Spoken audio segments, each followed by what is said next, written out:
Wendy's Coffee House, KCMO Talk Radio. Going to take a break from interviews. Yeah, I've got several lined up and several that I could rerun, but I wanted to take a break and just give you a clue what paranormal normal is like. Now, the information I usually go with on this is my nightlights, and I do need to start off with that. For me, the paranormal thing is electric. And doing traffic in the morning in my house, my lights will flicker. That sometimes can be annoying because I don't know if that means the electricity is actually going to blink in and out and it might mess up the internet connection, or if I'm just getting a little connect from a spirit. And that's part of my stuff that I've been doing for 20 some years now. The nightlight is an interactive blinking, not supposed to do it, on and off, and it's an energy presence that I call the energy, and it's a spirit connection because it's non-corporeal, which means it doesn't have a physical presence. It just is something that I can connect to and I hear. So if someone were to come up and say, can you do a reading? Well, that's what I listen to for readings. That's what I listen to for something that might give me an intuitive heads up on an event or on a project.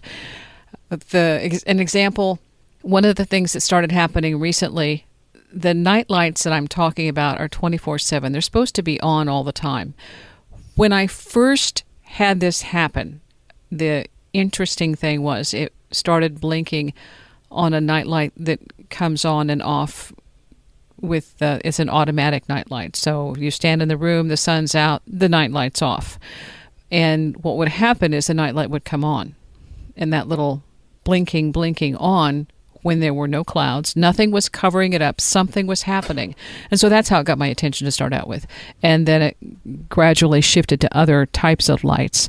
And the lights that I have that interaction with now are all 24/7 lights. And the most recent one that started playing along is the one that is behind the litter box. Now, it's not that I need the nightlight to see the litter box. I know where it is. I can smell it. But it was an available outlet. So that's why I put the nightlight in the outlet that was available. So when I go to change the litter box, what will happen is the light will go off. Now, this is one that you can actually turn on. It has a little switch. You can turn it on or off, and it's on all the time. Except the nightlight doesn't play by that rule. What happens is it will turn itself off all by itself, and then it will come on. And sometimes it's more active than others. And again, this has just recently begun to pick up a little steam and become more interactive. Another light that I had changed the bulb in, this one had been active for some, maybe at least 20 years. And this one, 3 or 4 years ago, it burned out. And so my husband changed the bulb, and it didn't do the normal interactive thing. It just stayed on 24/7. So it acted like a normal nightlight. Okay, well, that made me worry because it had been one of my interactive nightlights. I have another one that's actually older that's been with me almost the entire time, almost 25 years. And it's a neon light. So when it burns out, there's no replacement. But it's right now the way it maintains its strength, its presence, is that it stays off most of the time. And in the beginning, it would be more interactive and flicker and blink.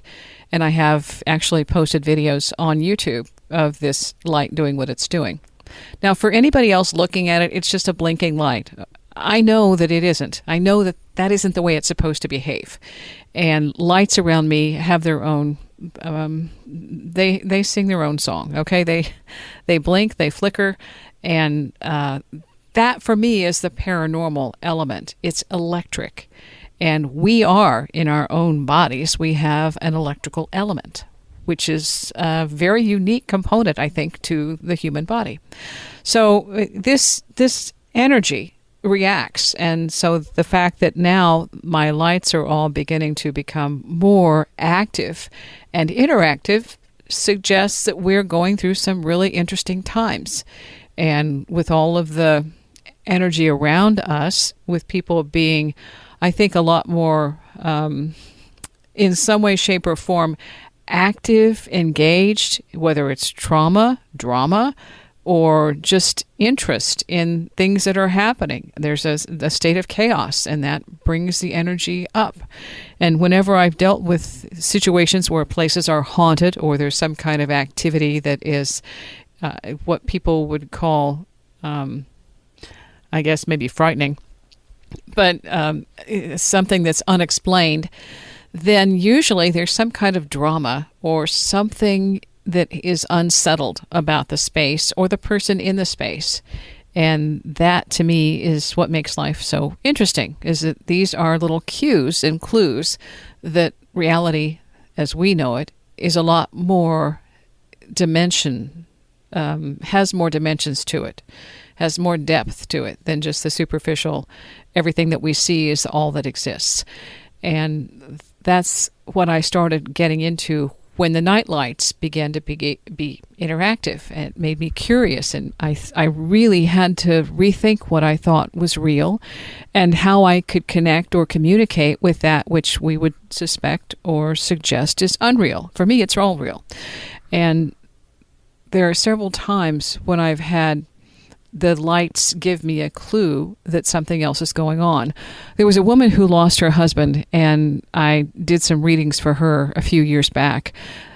What would happen with that is that my front porch light would blink on and off and turn itself on and off. The light's on or off, it doesn't make any difference. There's a connection, it picks up the electrical circuit and does its own thing. So when that light, the front porch light, would go off, I knew that her deceased husband was checking in. And so then she would call.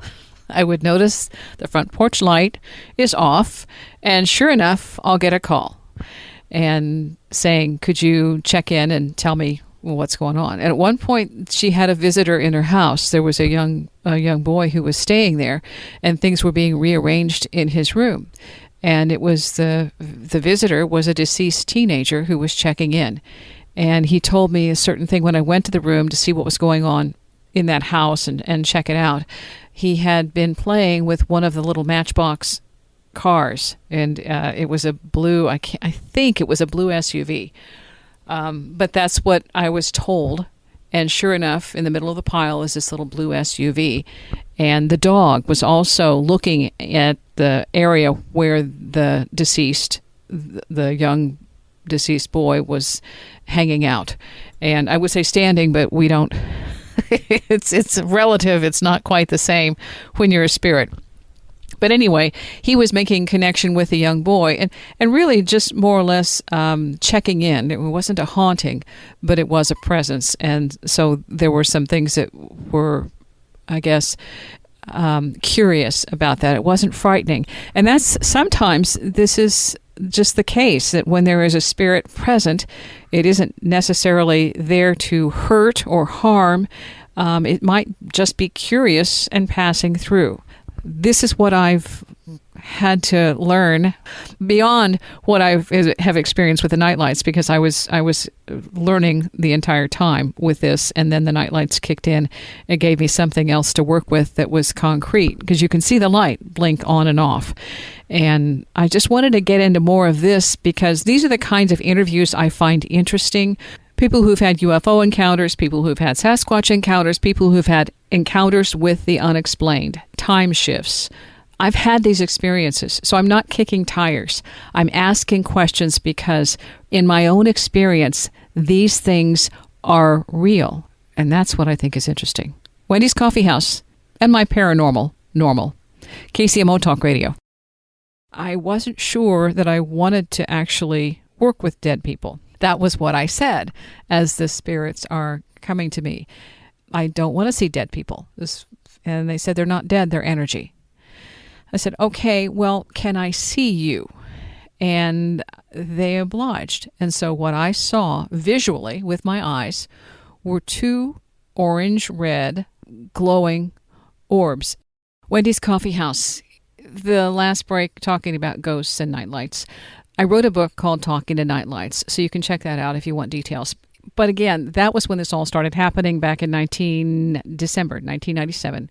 And then the Nightlights kicked into high gear, and I started learning how to deal with non-corporeal spirit world. The channeling also was part of that. Now, the other thing I did learn through channeling and doing more practice runs with it was you can't take everything that something tells you for granted. Just because you get information from a non-corporeal, a spirit, doesn't, you have to do your own homework on this. Does it seem authentic? Can you authenticate it? Can you get someone else to corroborate or validate the information you're giving? And that's part of the reason I wrote the book, was because I wanted to include the things that I got to see if any of them panned out. And they did. There was some information in there that later on, and sometimes it took 10 and 20 years before this stuff actually was corroborated. So you have to have some patience and not expect things to happen overnight. Yeah, you'll get some answers very quickly, maybe within 24 hours. But that I learned that there is more to this than expecting a finite answer. And that's why the Nightlights, when I say that these are my way of dealing with the paranormal, that's my own clue. And I've worked at it for a number of years to be able to trust what I'm getting. The other thing, too, is as I learned to channel, I would bring through different entities, little characters who had different accents, different mannerisms, and that's all part of it. Just because they don't have a body doesn't mean they don't have character, personality, all that. No, that's part of it. But I decided that I didn't need to stop with that. I continued going and looked for more information that was for me a better quality, higher value. Can I make this? I didn't need to be an entertainer, all right. And that was kind of what you feel like you're a puppet, and you're playing for the crowd. And I was interested in more long term. How do we improve our own awareness? How do we expand our knowing? What is it that we can do to improve our metaphysical, the reality that we have, that we can connect on multiple planes, whether it's working with something that in a different timeline and saying, okay, was this a past life piece of information? Did I bring this through? And sometimes I have had very clear memories of past lives and being at a certain place at a certain time and knowing what it looked like. And that's, again, the kind of content I look for when I'm interviewing people, something that I have had an experience with, and I trust that when they're telling me their experience, we're on the same plane. So those are the kinds of interviews that I look for in terms of trying to figure out how to help people share their information when I know they've had a valid experience. And I think that if they've had that experience, I've had that experience, then maybe you might have something in common or know someone who does. And the more we explore, the more we ask questions, the more we discover that there's a lot of this stuff that's actually happening all across the planet, the world. It isn't just, one area and one certain type of demographic that appeals or has this kind of inside energy, inside information. One of the fun things about this was when I first started getting information from the deceased. And my grandmother, actually, when she died, she told me that she wanted to hear George Strait. And I had no idea that she was a huge George Strait fan. My aunt, my mom, others were around her at that time that were closer. They even took her to Topeka at the expo center there, and my grandmother she had difficulty walking, and it was harder for her to get around at that point, but she made it to this show, and it was one of the high points. She got to see George Strait, and the song that she wanted played at her funeral was I Only Want to Dance With You. My grandmother had been a square dancer, and when she was young, that was one of the things that she was really good at and she loved to do.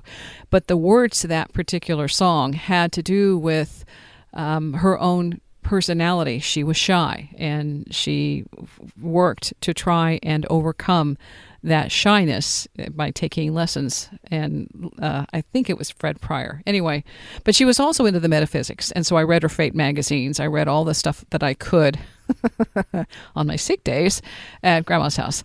And she was into pyramid energy to start with, all these kinds of things that opened my mind to the potential that we had a lot of other assets that we could call to our everyday awareness and utilize. Edgar Cayce was another one that she read. She had several books, Edgar Cayce's books, and she also was an astrologer. So I had the benefit of having that in my background to at least know about some of these things without, questioning and saying, just going in with a little bit more appreciation for the value and how people were able to use these assets. And again, getting back to working with the deceased, I wasn't sure that I wanted to actually work with dead people. And so that was what I said as the spirits are coming to me. And I don't want to see dead people. And they said, they're not dead, they're energy. I said, okay, well, can I see you? And they obliged. And so what I saw visually with my eyes were two orange-red, about the size of a dinner plate, maybe 13, maybe basketball's a better way to put it, glowing orbs. And they're like a cloud, so they're not completely opaque, but in that space, just maybe 6 to 8 feet in front of me, were two visible to me round cloud things. Call them orbs, but I could see them. And I've had this experience where you can see them on the camera or film, but you cannot see them in person. Well, this was in person, so it's right there. And that was it. So, okay, I understand what energy is. So this is working with energy. And then you hear that or sense that. I started learning the automatic writing. I sat down at the computer and working with the keyboard, started just typing what I would hear. And at first I was afraid to make mistakes. And the direction was, don't worry about the mistakes. You can correct those later. So just get it out and get it on the page and then work with the corrections later. And what was amazing with that was it made sense after I was typing as fast as I could just to try and get everything out so I wouldn't lose the thread, lose the cord, lose the connection. And that was another thing. I was afraid that I would lose the connection when this first started. And that hasn't happened. But what has happened is that I've become more aware that I don't have to sit somewhere and take dictation.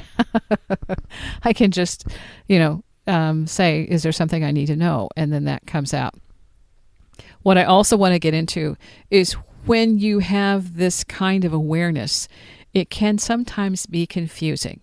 And the electrical element can be complicating because working in retail and just working a regular job, there are some times when you stand next to somebody and you have their information without knowing it. And it can be embarrassing and uncomfortable and awkward. So let's go with the electrical thing first. Working a cash register. I worked at Eddie Bauer for a number of years. And when someone would come up to me and the cash register would flat out jam, I knew the person was very rigid and in their belief system, that everything is black and white. And usually it was a case of, don't cause me to wait any longer. Get this taken care of fast. Don't waste my time. Okay, so there wasn't a lot of chit-chat. There was a base, get it over, get it on, get out. One and done. And so that didn't really, when the cash register jammed or froze and the person who's in a very big hurry and doesn't want to be bothered with actually having a conversation or being delayed in any way, then has to put up with the cash register and me standing behind it knowing, okay, this isn't, how do I get out of this gracefully? And knowing that had to do with the energy. So when people have issues with electronics of all kinds, there can be, in their own personal experience in their life, a challenge of some sort that is creating more chaos, more drama, more anxiety. And sometimes that's when things break. And that's when lights go out and car engines stall and anything mechanical could have a problem. So we'll get back now with that electronic thing to the hearing other people's thoughts, whether you want to or not. It's all relative. The paranormal, normal. How do I say that? When paranormal is normal. Wendy's Coffee House, KCMO Talk Radio. He was able to tune into people's thoughts walking down the street. He knew what the conversation they would have when they came in the door, and he was overwhelmed by it. And he's the one who said, I take this away, I can't deal with it. And they said, are you okay with that? And he said, yes, and he got hit by a car. Wendy's Coffee House, KCMO Talk Radio. Okay, this is the fun part, and maybe sometimes not so fun. The hearing other people's thoughts, whether you want to or not. There was a guy when I did the show at Weston, the Ghost Tales of Weston, which I didn't do last year. It would have been year number 10. I'm going to go back this year. So they've already called and said, hey, we're doing it. I don't know if I'm going to do all the nights, but I believe it's 3 weekends. So Weston, the Ghost Tours, Dining with Ghosts in Weston. That's where I'll be. And I don't always wait till Halloween. Anyway, neither do the ghosts. The thing about knowing what other people are thinking, there's another aspect. There was a guy who showed up at one of the events years ago, and he said he was really frustrated because in his experience, he was able to influence other people's thoughts. And so if he suggested that they would like to do something, they would do it. And this isn't as odd and unusual as it sounds. There have been other stories written about these kinds of experiences, and not that everybody knows how to control it, but at this point, he was frustrated because he'd had a car accident, a head injury, and he lost that ability, and he really wanted it back. And he was like, it used to be so easy because I could tell people to do things, and they would do them. Okay, there's another aspect of this called karma. All right? Now, I'm not saying, without judgment, I'm not saying he did anything bad, but I am saying that sometimes when we are running amok or taking advantage or doing things that our own soul plan doesn't call for, then there will be a redirect. There will be something that happens that causes a shift, a reset, and his was having an accident that then caused him to be unable to continue influencing other people as easily as he had done before. Sometimes it's the power of suggestion, but his was a mental ability, that telepathy, that he would just suggest and have a thought that someone would do this and could see them doing that, and then they would follow through and he would see it. You can argue that's premonition, that he knows they're going to do it, but he knew in his own mind that he was influencing their behavior, and he got derailed with that one. So I didn't. These kinds of things are part of our own abilities. Some people are better at them than others, and some people, they practice. It's like anything else. We are, all of us, able to have these kinds of psychic talents and psychic gifts. Ingo Swann, if you read his information, multiple books, you can get a lot of details and tips on that. But there's so many books now that talk about how to improve your PSI ability, your ESP, your telepathy. And that hasn't, 20 some years ago when I was getting into this, the number of books you could go into a small area of a store, maybe 3 or 4 bookshelves, and that's it. Now you've got entire departments. And especially if you're online, you have a lot of access to information that people are finally sharing their stories and comparing notes and saying, this is how it works for me. And again, this is how it works for each individual. You have to figure out how to fine-tune this. Dreams are the same way. Every dream for each person can have a different meaning depending on the hallmarks, the things that they have as symbols and icons and signs and oracles in their life. Crows to one person may be different to somebody else because of a recent encounter, because of their location. There are just a lot more details about why certain symbols have a different meaning for other people. You have to know how they relate to you in your life. I should talk about the elephants in the clouds. Oracles, okay. I'll come back to that. Elephants in the clouds. I need to remember that. Okay, so a little ribbon around my finger. The thing about other people's thoughts, I've had some experiences where it's frustrating because I will know a snippet of somebody else's conversation, And so I'll use the language or the word or call them a name that they don't know. There's a guy who, it doesn't make any sense. I would call him Mike instead of Michael because this isn't his real name, but this is the way it works. The name he was going by is Michael. Okay, just for the story. The name he's going by is Michael. The name I could come up with every time without any problem at all was Mike, and calling him Mike. And finally I said, nobody else calls you Mike, do they? No. And it was a slip. I wasn't trying to do it on purpose. It just, I couldn't come up with another name. And so I called him Mike instead of Michael. I said, so where does that name come from? Well, because that's the name that he was called as a kid. But as an adult, he preferred the other name, Michael, the more, just the grown-up version. And it, for him, was a better representation of who he wanted to be and how he wanted to be seen, where Mike was like Mikey, the kid. But for whatever reason, I could not get Michael in my mind to be able to say it. I would constantly flub up and call him Mike, and that was frustrating. So there's something about our energy. We have signatures that are there with us, whether we want them to or to be there or not. And when you're an intuitive, it can be a challenge when you're picking up on these other cues in somebody else's energy. Another thing is, I was sitting next to somebody at a meeting, and I asked the person, three-way conversation here, and I'm sitting next to a supervisor, and the supervisor, I have no idea what is being thought, but out of my mouth comes something I would never say, and it had to do with more of a business presentation of a question, and I'm like, what the heck? This isn't my language. These aren't my words. And I realized it was uncomfortable, and I immediately made my exit. But I realized I was picking up on the vibe between those two, because they were business associates and I wasn't. I was just there, just happened to be in proximity. And so it was just, for me, all of a sudden I realized that I had spoken in a different type of capacity that I didn't have.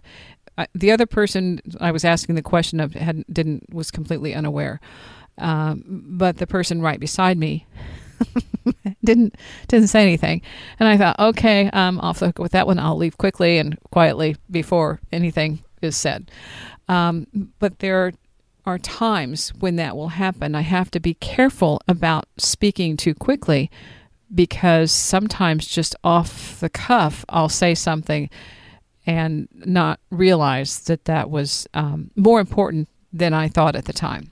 I'm trying to make this simple without giving away some of the conversations that I've had with people, because that isn't my intent to expose anything. I just want to say that it happens more frequently than you realize, and especially when I talk with Gary Wimmer, and he's into reading rocks, stones.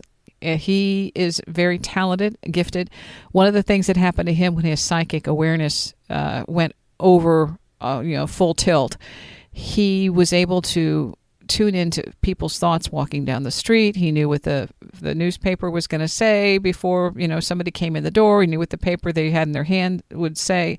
It's just the conversation they would have when they came in the door. And he was overwhelmed by it. And he's the one who said, I take this away. I can't deal with it. And they said, are you okay with that? And he said, yes. And he got hit by a car. And the thing about that is, it took it away, but it also gave him, had an out-of-body experience and a near-death experience all in one, and then he wasn't hurt at all. He had been slammed by a car, but he didn't I think he had a bump on his head, and that was pretty much it. So everybody who saw it thought that he needed to go to the hospital, but for him, there wasn't an injury. There wasn't anything to go to the hospital for, and then they saw that too, and of course he left without discussing it. But that trust was there, and it was also because he was so overwhelmed by the overload of psychic ability that he couldn't take it. So some of these things that happen, it sounds like it would be really, a cool thing to have access to all this information, but it complicates your life in ways that you don't anticipate. And so that's a part of what this is about. Back to the energy and the electricity and the elephants in the next break. Wendy's Coffee House. So when you go into a house that's haunted, it's because there's been a residue, something else prior to you, and maybe prior to the previous occupant, prior to the house even being there, that's in that space. Wendy's Coffee House, KCMO Talk Radio. I'm Wendy. Yeah, you got that figured out by now. Ann Bollinger McQuaid, when I interviewed her a few years ago, I don't remember the exact date, but the elephant was part of the picture because I looked at her website. She had pictures of clouds on her website. The one I saw, I thought looked like an elephant. Dumbo, joyful, happy, positive. And we talked about the relevance of that. Well, going back and then replaying that and listening to it, getting right back into that same vibe, I go outside above my house is a cloud, looks like an elephant. The synchronicity that goes with that. And the thing that it says is that as I am experiencing my reality, I am manifesting at the same time, projecting, imprinting. And so the cloud reappears, and again, that image is reinforced. That's the kind of stuff when I interviewed Jonathan Fink that he was talking about, that he dealt with, that he writes about in all of his books on synchronicity. The baseball gods are real. The music gods are real. Fantastic stories. That's what we do as we use our intuition. Follow those hunches, those synchronicities. Pay attention to the patterns, the symbols, the repeating elements, because that's a way that we are connected to our own ability to manifest, our psychic ability, our intuitive ability. See, the other part of this, when trying to prove something, especially when you're working with non-corporeals, deceased, ghosts, spirits, guardian angels, whatever you want to call them, whatever term you have for them, that dimension is real.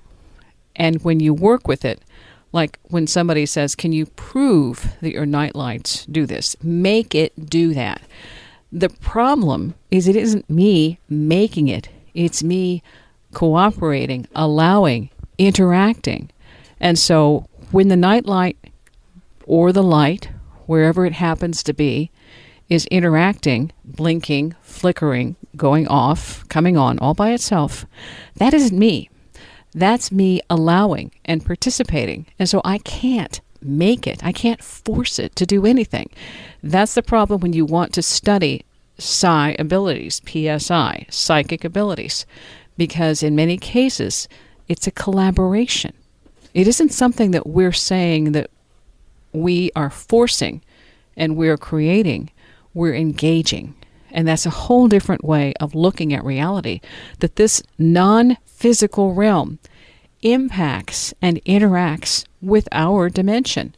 And as we learn how to connect, how to listen, how to be quiet, how to open up to that, then we gain more awareness and more empathy, more compassion for the other beings on our own plane, let alone the others that we are not aware of, and sometimes intruding on their space. So when you go into a house that's haunted, it's because there's been a residue, something else prior to you, and maybe prior to the previous occupant, prior to the house even being there, that's in that space. Watch the stuff on Skinwalker Ranch. That's pretty informative for those kinds of things. But even, just learning about ghosts and about hauntings and about out-of-body experiences and about near-death experiences, then you widen your horizon and your vocabulary to be able to figure out, okay, some of these things are similar. They have the same type of energy, the same influence.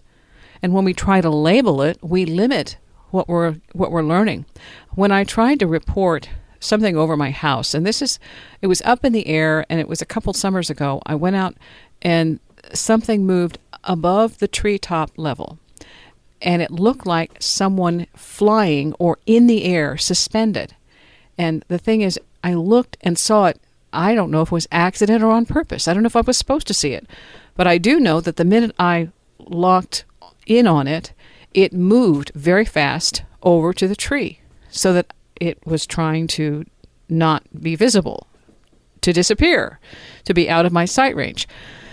I looked away, and then I looked back, and there it was again. And again, it tried to make itself invisible.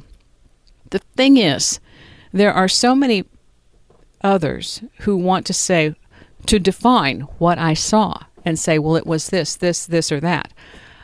I don't know that I can describe it well enough that it would fit into their category. I do know what I saw is not familiar. It's unexplained.